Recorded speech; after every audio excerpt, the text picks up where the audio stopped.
সেকালের কথা। বাগদাদের এক পুরানো মহল্লায় আদিল নামে এক নানবাই থাকত। সে পেশায় রুটি পোড়ানোর কাজ করত, কিন্তু তার সঙ্গে আটা বেচার কাজও করত। আদিল ছিল মেহনতি, ইমানদার আর নরম দিলের মানুষ। সারা দিন তান্দুরের আগুনের সামনে ঘাম ঝরাত, কিন্তু তার চেহারায় সবসময় এক সুকুন ভরা মুস্কান থাকত। আদিলের দুটি ছেলে ছিল, দুজনেই বয়সে ছোট কিন্তু বুদ্ধিমান আর বাবার সাহায্যকারী। তারা দোকানে এসে হালকা ফুলকা কাজ সামলাত, কখনো আটা ছাড়ত, কখনো রুটিগুলোকে সাজিয়ে রাখত। আদিল তার ছেলেদের খুব ভালোবাসত, চাইত যে তারা জীবনে সেই মাকাম পাক যা তাকে নসিব হয়নি। প্রায়ই মনে মনে ভাবত, আমার বাচ্চারা এলম হাসিল করুক, ভালো তালিম পাক আর কোনো সম্মানজনক পেশায় লাগুক, যাতে তাদের জীবন সহজ আর উজ্জ্বল হয়। ঠিক এই চিন্তায় সে তার ছেলেদের প্রতিদিন সকালে কাছাকাছি মাদ্রাসায় পাঠাত, যেখানে তারা এলম হাসিল করত। দিন মাসে আর মাস বছরে বদলে গেল। সময় তার কাজ দেখালো, আর আদিলের যুবক শরীর এখন দুর্বল হয়ে পড়েছে। তার চুল সাদা হতে শুরু করেছে, হাতের রগগুলো আর আগের মতো মজবুত নেই, কিন্তু দিলে ছেলেদের জন্য ভালোবাসা আর আশার চিঙ্গারি এখনও জ্বলছে। তার দুটি ছেলেই এখন যুবক হয়ে গেছে। বড় ছেলে তালিমে খুব তীক্ষ্ণ ছিল, এলম ও ফাহমে সবার থেকে এগিয়ে, কিন্তু মেজাজে কঠিন আর বাবার সঙ্গে ব্যবহার প্রায়ই তেতো রাখত। অন্যদিকে ছোট ছেলে পড়াশোনায় দুর্বল ঠিকই ছিল, কিন্তু দিলে নরম, ফরমান বর্দার আর বাবার সত্যিকারের সহায়। সে দোকানের কাজও সামলাত, ঘরের ব্যাপারও দেখত, আর আদিলের খিদমতে কখনো কমতি করত না। এখন আদিল বার্ধক্যের দুর্বলতায় পড়ে গেছে। দ্বিতীয় দুঃখ এই যে বড় ছেলে প্রতিদিন নতুন নতুন ফরমাইশ করতে শুরু করেছে, এমন ফরমাইশ যা পূরণ করা আদিলের বাস্তবে ছিল না। একদিন সে স্পষ্ট বলে দিল, আব্বা, আমি বাগদাদে হিকমতের দোকান খুলতে চাই। আমি নানবাইয়ের কাজ করতে পারবো না, না সরকারি চাকরিতে আগ্রহ আছে। আমি এত এলম এজন্য হাসিল করিনি যে সারা জীবন রুটি পোড়াতে থাকব বা অন্যদের খিদমতে কাটিয়ে দেব। এটা শুনে আদিলের দিলে যেন আঘাত লাগল। সে চুপ হয়ে গেল, কিন্তু তার চোখে ব্যথা আর চিন্তার সমুদ্র ঢেউ তুলতে লাগল। একদিক থেকে বড় ছেলের কথায় ওজন ছিল, আখির তালিম আর এলমের মাকসাদি তো ভালো মাকাম আর ইজ্জতওয়ালা পেশা হাসিল করা, না যে সেই পুরানো কাজ যা একজন অশিক্ষিতও করতে পারে। কিন্তু মসলা শুধু সঠিক বা ভুলের নয়, বরং বাবার ফরমান বরদানি আর খিদমতের ব্যাপার ছিল। আদিল চাইতো না যে তার ছেলেরা তার থেকে দূরে থাকুক। সে চাইতো যে দুই ভাই নিজের দোকানেই কাজ করুক আর সঙ্গে ইলম ও হিকমতে তাজরুবা হাসিল করুক। কিন্তু কখনো কখনো মানুষের ইলম আর তালিমই তাদের জন্য নাকামির কারণ হয়ে দাঁড়ায়। আদিল ছিল একেবারে নরম দিলের মানুষ। সে তার বাচ্চাদের দুঃখ সহ্য করতে পারত না। বড় ছেলের কঠিন কথা শুনে তার দিলে বোঝা বাড়তে থাকল, কিন্তু সে চুপ থাকত। প্রায়ই মনে মনে ভাবত, যদি আমার বাস্তবে থাকত তাহলে আমি অবশ্যই তার আরমান পূরণ করতাম, কিন্তু হালাত আমার ইখতিয়ারে নেই। সময় কাটতে থাকল, কিন্তু বড় ছেলের রবাইয়া দিন দিন বদলাতে লাগল। এখন সে কথায় কথায় তীক্ষ্ণ লহজা অবলম্বন করত। একদিন তো হাদি হয়ে গেল। সে রাগে ভরা বাবার সামনে এসে বলল, আব্বা, আমি ফয়সালা করে ফেলেছি। এই ঘর বেচে দাও, দোকানও বেচে দাও, আর আমার জন্য এত টাকা জমা করো যাতে আমি নিজের দোকান খুলতে পারি। যদি তুমি এমন না করো তাহলে আমি এই ঘর ছেড়ে চিরকালের জন্য চলে যাব। আদিলের পা যেন মাটিতে ধসে গেল। সে ছেলের দিকে তাকালো, তাতে চোখে না রাগ ছিল না শিকায়েত, শুধু একটা ভাঙা দুঃখ ছিল। ছোট ছেলে এই দৃশ্য দেখে সহ্য করতে পারল না। সে বড় ভাইয়ের দিকে ছুটে গিয়ে রাগে বলল, তুমি যে ইলমের ওপর এত গর্ব করো, সেটা তোমাকে ইনসানিয়াত শেখাতে পারেনি? বাবার সঙ্গে এমন লহজা তোমার তালিম নয়, তোমার জাহালাত দেখায়। আদিলের দিলে ব্যথার একটা ঢেউ উঠল। এক বাবার জন্য এই মুহূর্ত হয়তো জীবনের সবচেয়ে কঠিন পরীক্ষা ছিল। সংক্ষেপে এই যে আদিল অনেক রাতের বেখোয়াবি আর চিন্তাভাবনার পর এক ভারী ফয়সালা করে ফেলল। সে মনে মনে বলল, দোকান থেকে তো ছোট ছেলের আর ঘরের খরচ চলে, চলো ঘর বেচে দিই, যাতে বড় ছেলের আরমানও পূরণ হয়ে যায়। সে ঠিক করল যে দোকান ছোট ছেলের হিস্সায় থাকবে, যেখানে ঘর বড় ছেলের হবে, আর নিজের হিস্সাও সে এরই নামে করে দেবে। যখন আদিল এই ফয়সালা দুই ছেলেকে জানালো, তখন বড় ছেলের চেহারায় খুশির চমক এসে গেল, যেন সব স্বপ্ন পূরণ হয়ে গেছে। কিন্তু ছোট ছেলের দিল ভেঙে গেল। সে বাবার সামনে হাত জোর করে বলতে লাগলো, বাবা, এই তো সেই ঘর যার দেওয়ালগুলো আমাদের শৈশব দেখেছে। আমি এই আঙিনায় খেলতে খেলতে যৌবন পেয়েছি। আমি কি করে সহ্য করব যে এই ঘর অন্যের হাতে চলে যাক? বাবা, আমার মা এই দেওয়ালগুলোকে চুম্বন করেছে, ঠিক এরই ছায়ায় আমরা বড় হয়েছি। আমি কি করে রাজি হব যে এই ঘর বেচে দেওয়া হোক? আমার দিল কিছুতেই মানে না। কিন্তু বাবার ফয়সালা অটল ছিল। ছোট ছেলে বাবার রেজার সামনে মাথা নো করে চুপ হয়ে গেল। তার কাছে এত টাকা ছিল না যে ভাইকে হিস্সা দিয়ে ঘর বাঁচিয়ে নিতে পারে। তাই শেষ পর্যন্ত সে রাজি হয়ে গেল যে ঘর বেচে দেওয়া হোক। এভাবে সেই ঘর যাতে ভালোবাসা, মেহনত আর স্মৃতির বছরগুলো লুকানো ছিল বেচে দেওয়া হলো। বড় ছেলে নিজের হিস্সার টাকা নিল, বাগদাদ শহরের কেন্দ্রে গিয়ে এক হিকমতের দোকান খুলল আর সেখানেই থাকতে লাগল। মাসে একবার কখনো কখনো চক্কর লাগাত। এখন ছোট ছেলের উপর সব দায়িত্ব পড়ে গেল, বাবার খেদমত, দোকানের কাজ, ঘরের খরচ, সব কিছু। না ভাইয়ের থেকে সাহায্য পাওয়া যেত, না বাবা কোনো কাজের কাবিল ছিলেন। কিন্তু ছোট ছেলে সবরের সঙ্গে সবকিছু সহ্য করে চলল। জীবনের পরীক্ষায় পড়েও সে তার নরমি আর নেকি থেকে পিছু হটল না। সময় কেটে গেল। আখির একদিন এমন এলো যখন আদিল চলাফেরার কাবিলও রইল না। দুর্বল শরীর আর কাপা হাত নিয়ে সে ছেলেকে বলল, বেটা, এখন আমি অসুস্থ থাকতে লাগলাম, আমার দাওয়াই আর আরামের দরকার। তুমি নিজেও ক্লান্ত হয়ে গেছো, ভালো হবে যে তুমি আমাকে তোমার বড় ভাইয়ের কাছে বাগদাদ শহরে নিয়ে যাও। সে এখন সুখী, টাকাওয়ালা, হয়তো আমার ভালো খেয়াল রাখতে পারবে, এতে তোমার উপরও বোঝা কমে যাবে।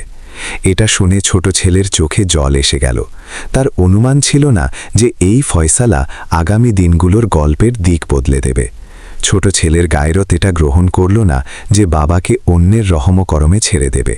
কিন্তু যখন বাবার তামামদারির কথা এলো তখন সে চুপচাপ অনুমতি দিল আর আদিলকে নিয়ে বড় ভাইয়ের ঘরে চলে গেল।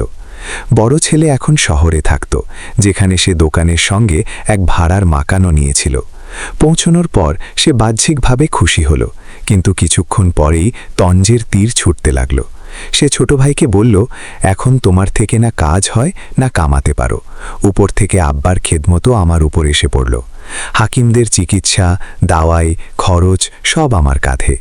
এই কথাগুলো আদিলের দিলে তীরের মতো বিঁধল, কিন্তু তার কাছে অন্য কোনো রাস্তা ছিল না। সে বেবস হয়ে বড় ছেলের ঘরে থাকতে লাগল। কিছু সময় এভাবেই কাটতে থাকল। তারপর বাবার জোরাজুরিতে বড় ছেলে বিয়ে করেও নিল। সময় গেল, আল্লাহ তাকে দৌলত দিলেন। এখন সে নিজের ঘরও কিনে ফেলেছে, অর্থাৎ পুরোপুরি সুখী হয়ে গেছে।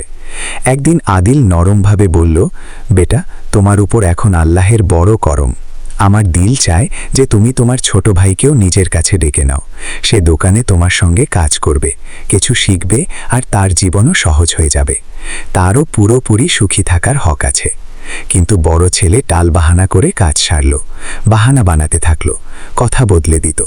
না বাবার চিকিৎসা আর না খিদমাত, শুধু সব সময় নিজের বিবির তারিফে মাশগুল থাকত। আদিলের তাবিয়াত দিন দিন খারাপ হতে থাকল। শরীর দুর্বল, আওয়াজ ক্ষীণ আর চেহারায় সময়ের প্রভাব স্পষ্ট হয়ে উঠেছে। আখিরকার বড় ছেলে পৈগাম পাঠালো যে ছোট ভাই এসে পড়ুক, যাতে বাবার খেদমত করতে পারে। ছোট ছেলে তৎক্ষণাৎ এসে গেল। সে দিল জান দিয়ে বাবার খেদমত করতে লাগল। দিন রাত জেগে দাওয়াই আনত, নিজের খরচে চিকিৎসা করাতো। কিন্তু বড় ছেলের বিবির তঞ্জ আর কথায় তার দিল জখম হয়ে গেল। আদিল চুপচাপ থাকলো আর মনে মনে ভাবল, হয়তো এখান থেকে চলে যাওয়াই ভালো। বড় ছেলে এখন দৌলতমান ছিল, কিন্তু দিলে গরিব। সে যা কিছু কামাতো নিজের ওপর খরচ করত, আর যদি কখনো বাবার ওপর এক দিরহামও খরচ করত তাহলে বারবার জাহির করত। ভাইয়ের কথা তো দূর, সে নিজের ওয়ালিদেরও হাকিকি খেদমত থেকে কোস দূরে চলে গেছে। সময় কাটতে থাকলো, আর তারপর একদিন আদিল এমন রোগে আক্রান্ত হলো যে খাওয়া দাওয়া পর্যন্ত ছেড়ে দিল। তার জীবনের শেষ দিনগুলো শুরু হয়ে গেল। বড় ছেলে বড়দের কাজ করল না, বরং বাবা আর ভাইকে ঘর থেকে বের করে দিয়ে খুশি প্রকাশ করল। আখিরকার সে ফয়সালা করল যে বাবাকে সেখান থেকে ফিরিয়ে ভাড়ার ঘরে নিয়ে যাক। এভাবে সেই দুজন বুড়ো বাবা আর ওয়াফাদার ছেলে এক ছোট কিন্তু শান্তিপূর্ণ ঘরে থাকতে লাগলো। এখন ছোট ছেলে বাবার খেদমতকে নিজের সবচেয়ে বড় ফরজ মনে করত। যেখানে বড় ছেলে নিজের দৌলত আর দুনিয়াদারিতে এমন হারিয়ে গেছে যে নিজের বাবার খবর পর্যন্ত নিত না। আদিল সবকিছু দেখছিল, বড় ছেলের বদলানো রবাইয়া, ছোট ছেলের চুপচাপ কুরবানি আর জীবনের কঠোরতা। একদিন যখন তার ভিতর বলার সামান্য হিম্মত বাকি ছিল, সে দুর্বল আওয়াজে ছোট ছেলের হাত ধরল আর বলল, বেটা, আল্লাহ তোমাকে কখনো মোহতাজ না করুন। তুমি আমার যেভাবে খিদমত করেছো, আল্লাহ তোমাকে তার সবচেয়ে ভালো সিলা দেবেন। বড় ছেলের থেকে আমার খুব আশা ছিল, কিন্তু সে আমাকে একা ছেড়ে দিয়েছে। আমি যা কথা তোমার থেকে বলেছি তুমি মেনে নিয়েছো, আর যে পড়াশোনা করেছে সে আমার খেদমত পর্যন্ত করতে পারেনি। আমার কাছে তোমরা দুজনেই সমান, কিন্তু দোয়া এই যে আল্লাহ তোমাকে লাজাওয়াল কামিয়াবি দান করুন। আমি এখন তোমার জন্য দোয়া ছাড়া আর কিছু করতে পারি না আমার বাচ্চা।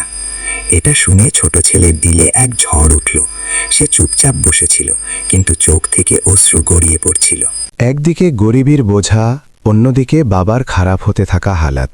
এখন চিকিৎসার টাকাও শেষ হয়ে গেছে, যা কামাতো তা দাওয়াইয়ে খরচ হয়ে যেত। আখির এক সময় এমন এলো যে আদিল বলার কাবিলও রইল না। সে বেহাল অবস্থায় বিছানায় পড়ে থাকত, আর দামি দাওয়াইগুলো তার জীবনের শেষ আশা ছিল। ছোট ছেলের গায়রাত এটা গ্রহণ করল না যে সে বড় ভাইয়ের দরজায় আবার গিয়ে মাঙে। সে মনে মনে বলতো, বাবা তাদেরও, তারা নিজে কেন আসে না? বড় ছেলের হিকমতের নিজের দোকান থাকা সত্ত্বেও ছোট ছেলে দামি দাওয়াই নিজের টাকায় কিনে বাবাকে এনে খাওয়াতো। কিন্তু বড় ছেলের দিলে জড়াও গায়রাত জাগল না। আখিরকার ছোট ছেলে এক বড় ফয়সালা করে ফেলল। সে নিজের দোকানও বেচে দিল, সেই দোকান যা তার রোজগারের শেষ সহায় ছিল। কিন্তু সে বিনা আফসোসে সবকিছু বাবার খিদমতে লাগিয়ে দিল, দাওয়াই, খাওয়া দাওয়ার ব্যবস্থা আর আরামের সব জিনিস। ছোট ছেলের কুরবানি আর বড় ছেলের কঠিন রবইয়া আল্লাহ দেখছিলেন, আর সেই রবি যিনি বান্দাদের পরীক্ষায় সবরের ওজন মাপেন আর সবরকারীদের বুলন্দ মাকাম দেন। ছোট ছেলে বাবার খিদমতের হক আদায় করে দিল। দিন রাত তার মাথার কাছে বসে থাকত, তার জন্য দোয়া করত। কিন্তু আখির সেই মুহূর্ত এসে গেল। আদিল তার খালিকে হাকিকির সঙ্গে মিলিত হলেন। জানাজার দিন সবাই এলো, বড় ছেলে, রিশতেদার, মহল্লার লোক। কিছুদিন গ্রামের মহল রইল, অশ্রু ঝরল, তাজিয়াত হলো। তারপর সবাই নিজেদের রাস্তায় চলে গেল, আর পিছনে রয়ে গেল আদিলের ছোট ছেলে, একা, বেসাহারা, বিনা দোকান, বিনা রোজগার। এখন তার কাছে শুধু এক সহায় ছিল, আল্লাহ তাআলা। সময় কেটে গেল। আখির সেই দিন এলো যখন আদিলের ছোট ছেলের বাকি থাকা মালও শেষ হয়ে গেল। সে হিম্মত হারালো না, আর শহরে দিন মজুরির কাজ শুরু করে দিল। একদিকে বড় ভাই মালদার আর আরামের জীবন কাটাচ্ছে, তো অন্যদিকে ছোট ভাই মোহতাজ হয়ে মজদুরি করছে। সেই জানত যে এটা কত কঠিন সময়। বাবার বিচ্ছেদ, ঘর আর দোকানের বিদায়, সব তার দিলে গভীর জখম ছেড়ে গেছে। কিন্তু তার ইমানদারি আর সবর তাকে ভাঙতে দিল না। যেখানেই কাজ করত, লোকেরা তার আখলাক আর দিয়ানাত থেকে মুগ্ধ হতো। একদিন এক বড় তাজির তার সততা দেখে তাকে স্থায়ী কাজে রাখল। সময়ের সঙ্গে ভরসা বাড়ল, এমনকি সেই তাজির তাকে নিজের কারোবারে শরিক করে বসল, আর নিজের মেয়ের বিয়ে তার সঙ্গেই করে দিল। এভাবে কিসমত পাল্টা খেল। এখন সে নিজের কারোবার চালাতে লাগল, যাতে বরকতই বরকত ছিল। অন্যদিকে বড় ছেলে যে এলমের ওপর গর্ব করেছিল, তা যারবার অভাব আর ভুল ফয়সালায় কর্জে ডুবে গেল। আখিরকার তাকে নিজের ঘর আর দোকান সব বেচতে হলো।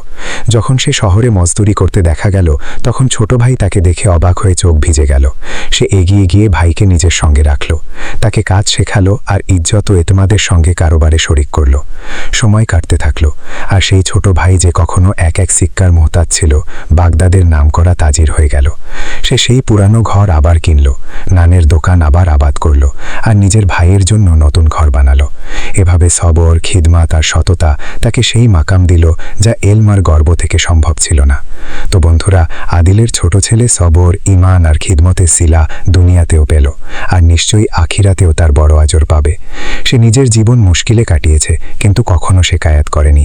যেখানে বড় ভাই দৌলত আর এলম থাকা সত্ত্বেও গর্বে এসে ওয়ালেদের খিদমতের হক আদায় করেনি, আর শেষে সবকিছু হারিয়ে বসেছে।